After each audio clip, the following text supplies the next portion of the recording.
There is a solution to suffering, acceptance.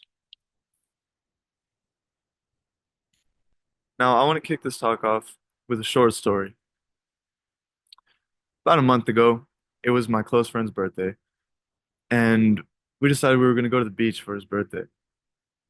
Now, we went to the beach, and all of the roommates, all of us piled into this little Honda Civic. And I was in the back passenger seat of this Honda Civic. And for whatever reason, I cannot tell you why, but I was suffering. I was just in the worst mood. There was nothing wrong. There was nothing wrong, but I felt so wrong. And there was no tangible reason to this. And I was just trying to figure out like, what's going on. And I told myself, it's my friend's birthday. We're going to the beach. I need to figure this out. I need to get in a better mood so we can actually enjoy our time and I'm not holding the group down. So at this time, I had been reading the book, The Power of Now by Eckhart Tolle. This is a book that would go on to, I would find to change my whole life and the way I look at everything. So in this moment, something that Eckhart Tolle had stressed was the main point is sit in the power of now, be present. So I figured, if I want to have a good day and make my boy's birthday good, I was gonna have to be super present and overcome these feelings. So I sat in the back of the car, became super present, started to become aware of my emotions, started to feel how they felt, and slowly they vanished. They became menial. Now, what happened was as I was becoming very present, pedestrians would walk by. There was people on the sidewalks, and I would start judging them. I was in a judgmental state. For whatever reason, I would see someone and I'd say, why did they choose to wear that? Why do they look like that? What's going on? And in that moment, it hit me. I realized, who am I to judge anything? Who am I to judge anyone? Who am I to judge what is? This is just the way it is. Nothing I do or nothing I feel, especially nothing I feel, is going to change the way it is.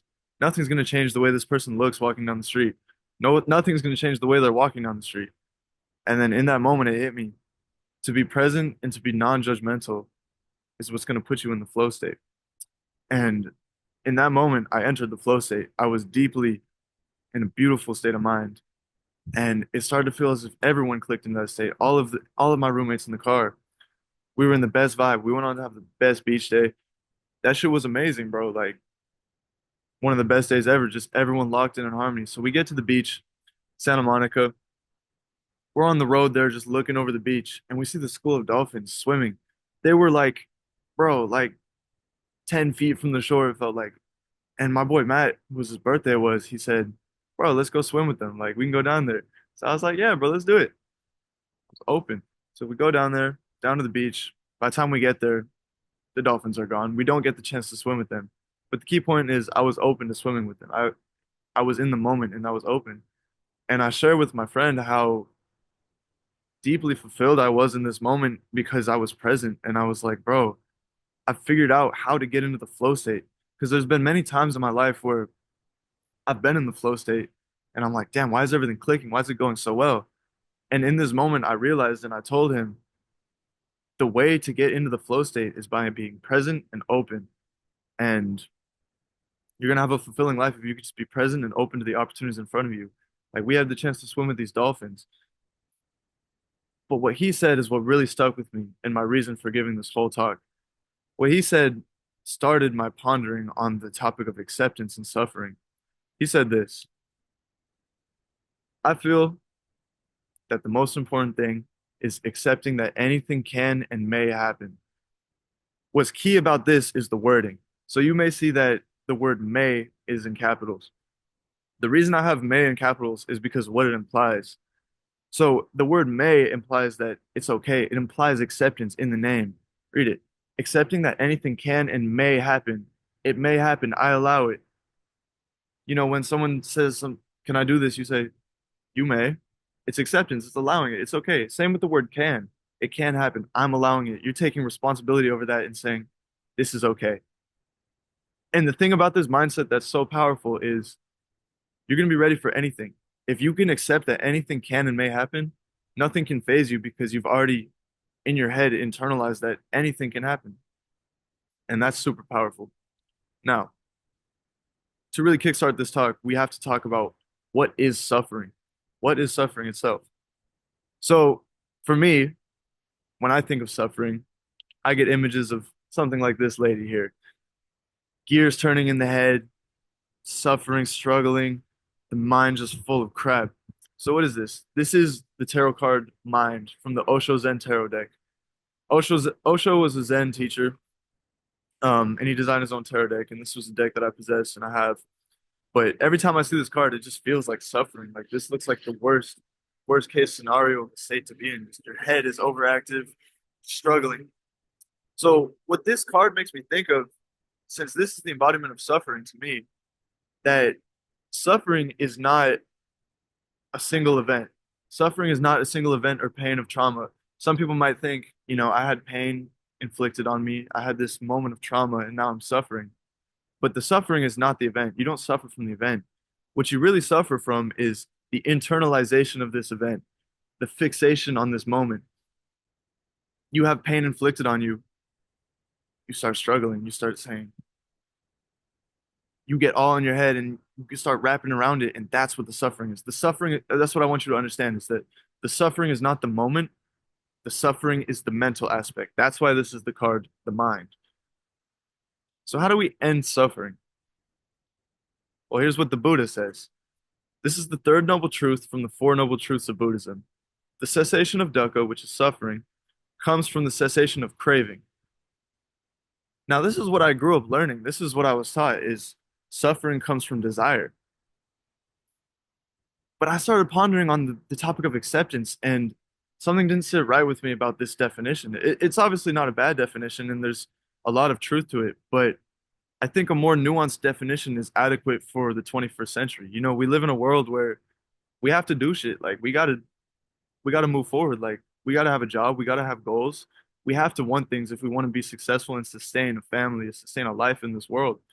So I think a nuanced definition of this is the cessation of suffering comes with full acceptance. Now, look, say I want this Ferrari right here.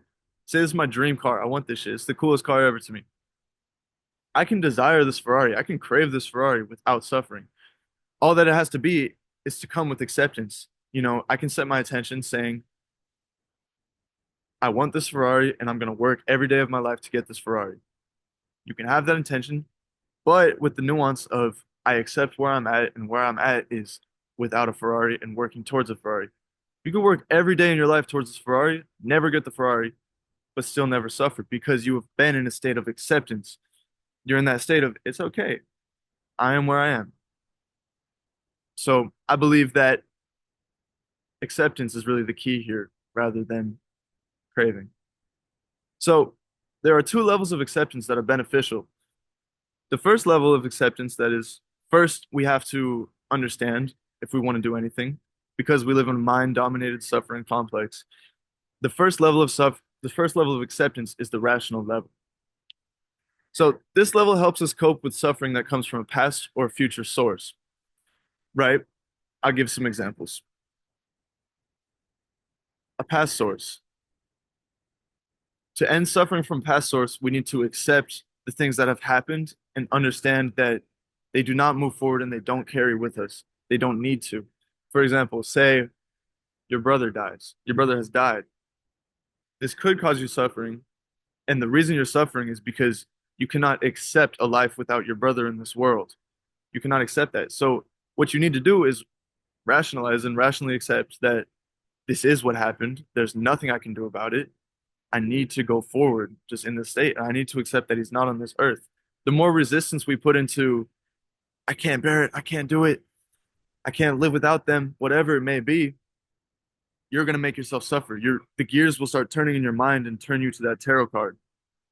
Now, this also applies for a future source of suffering, right? Let me give you an example. For myself, sometimes I suffer with anxiety. I'm a musician. I rap. I produce. So my first time ever performing on a stage, I was suffering deeply beforehand because I was anxious. And for me personally, when I get nervous, when I get anxious, my hands shake. And that's a problem that I deal with. But for my first time ever performing on a stage, I was nervous. But the reason I was suffering before the show and dreading going up there was not because of the performance. It was because I know my handshake when I get nervous, and I was dreading holding the microphone and looking nervous in front of everyone. And that's what made me suffer was I can't appear nervous. I'm a rapper. I can't appear nervous. It's not me and it's stupid. So all I would have had to do in that situation on the rational level of acceptance is say, you know what? It's okay if my hands shake. It's okay if it looks like the microphone is shaking while I'm performing. It doesn't matter. It's not important. Nobody cares. Nobody's probably going to see it. This is rational thoughts that you can negate the feeling of suffering, where it's like nobody's going to see it and time's just going to move on. I'm going to go on to be 30 years later and I won't even think about that. All I'm going to think about is the rewarding feeling after it. So these are the two levels where we can rationally come to terms with the things going on. And this is the first essential level to end suffering is the acceptance of the rational, what we can. So this is for a past and a future event. But now we're left with the second level of acceptance, which is the present level. So from back to the book I was mentioning earlier, The Power of Now by Eckhart Tolle, this is one of my favorite quotes from the book, is which he said, full attention is full acceptance. Now, say in this situation, say say I'm going up to give a speech. Say I'm going up to give a talk in front of a class. I've accepted all the possible outcomes rationally. I've already gone through the first level and I've said, you know what, it's okay if I appear nervous. It's okay if I mess up a few words. It doesn't matter. Nobody's going to remember. Nobody's going to care. But what I'm left with then, after rationally dealing with that anxiety, I might still be left with a beating heart or shaky hands. I'm still left with that present feeling. I'm still left with that present feeling. And this is not past or future, it's in the now. But the thing about this is just because it's not in the past or the future doesn't mean it can't create suffering. Because what might happen and what happens to me when I would be nervous to public speak in front of people was my heart would be beating, I would be nervous, and I would tell myself about this present feeling. Why are you nervous? This is stupid. You shouldn't be nervous. This is easy. This is simple shit. Like, bro, what's wrong with you? Like, why are you shaking? And this would create suffering because it internalizes and I fixate on this present feeling. And now I'm suffering. Now I'm in my head.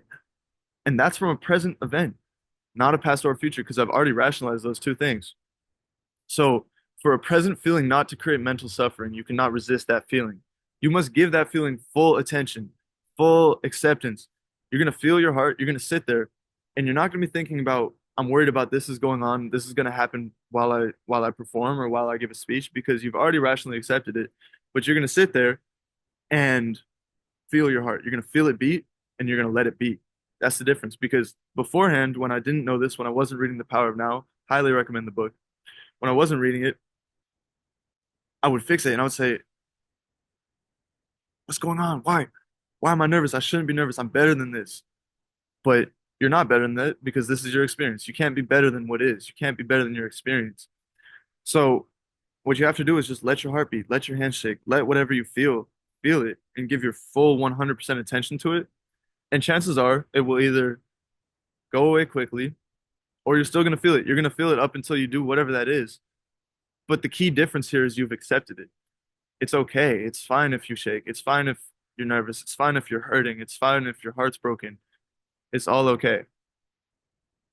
So I want to bring up this point, which is talking about anxiety is they don't they nobody's going to ask you if you have anxiety. It's always do you suffer from anxiety? And that's what ties this in is like it's fine if you feel these nervous feelings. Like it's natural to feel nervous for something because that's what makes us feel alive. But you're going to suffer from that if you internalize these feelings and start fixating on them. So all you need to do is just fully accept it and fully be present. The key is presence. You need to be right here in the moment entirely so that nothing from the past or the future, you've already rationalized these. They don't matter. They're not here. You can, since you've rationalized on the first level of acceptance, you're able to be present. It allows you to be focused on the present and you will not suffer from anxiety. You might have it, but you're not going to suffer from it. And that's the key the freeing factor is that it's fine to have these feelings, but you do not need to suffer. And acceptance is the cure to suffering on this level. There's only one truth that is. This is like if your heart's beating or you're nervous, if you're hurting, That is the truth. That is part of the is. That is part of the situation that is at hand. This is the situation. Like that's just this is a truth. Like it is what it is. Like people say that, but it's like it's true. Like you can't do anything about it. It is what it is. It just is. So that's why you need to fully sit with it. And this is such a powerful phrase right here, the is. The is powerful in its wording because the is implies acceptance, but it also implies presence. So the reason it implies acceptance is because the wording, the is, it's not the is not. The is not the it can't be. It's just the is. That implies acceptance. It is because if it's the can't be, you're not accepting it, you're resisting it. But it's just the is, and you have to understand that.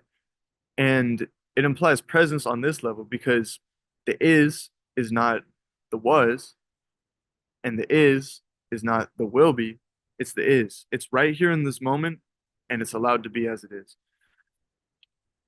So, really, another thing that Eckhart Tolle says in The Power of Now is it's so true, is in every situation, you have three options. And this is powerful in its own right because you can look in every situation and how these can apply. Your options in every situation, every experience are you can change it, you can leave it, or you can accept it. Situation you don't like, someone's abusing you. You can change the situation, you can talk to them, say, hey, I don't like how you're treating me. You can leave the situation, dump them, whatever, or you can accept it. You can just put up with it. And it's going to change based on what you want to do in that situation, but it's your choice in the end of the day.